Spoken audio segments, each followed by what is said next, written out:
Tug'ruqdan keyingi depressiyadaman. Hozirgi paytda men uchun eng kerakli 3 ta maslahat ayting. Birinchisi hozir va aynidan bo'lish.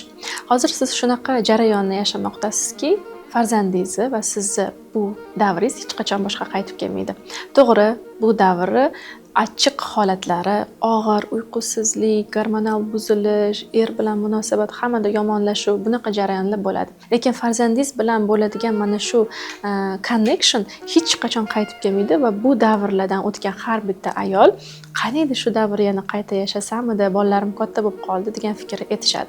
Shuning uchun kelajak va o'tmishni to'xtatib, hozir va aynidan farzandingizni shirin kulgusi, uni tirikligi, uni sog'ligi, ona bo'lganingiz, mana shu davrni shirin mazasidan totib yashash kerak. Ikkinchisi, hayotdan, eringizdan, qaynonangizdan, umuman hayotingizdan qanaqadir katta o'zgarishlar kutmaslik. Chunki bu jarayon sizga uzoq yillar davom etayotgandek tuyulishi mumkin. Aslida o'tib ketgandan keyin siz buni kulib eslaysiz. Faqatgina mana shu hayotingizdagi onalik, farzandli bo'lganingiz, shuncha ayollar farzandga zor bo'lgan vaqt siz farzand dunyoga keltirganingizni bitta yutuq deb qarashingiz kerak va bu haqiqatdan ham muvaffaqiyat. Va uchinchi, ko'pchilik ayollarni bugun hamma mavzuda xarob qiladigan ish, xato bu solishtiruv.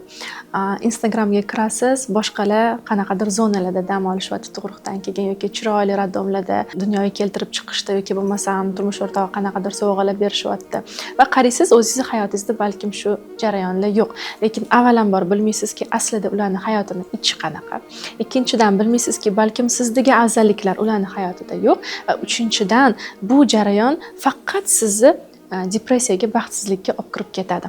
Shuning uchun bunaqa jarayonda o'zini ruhiyatini nazorat qilish muhim. Agar siz aynan shunaqa depressiyada bo'lsangiz va men bilan birga chiqishni xohlasangiz, men sizni Shukrona loyihamga taklif qilaman. Shukr so'zini izohlarda yozib qoldiring va men sizga bepul kanalimga do'st deb yuboraman.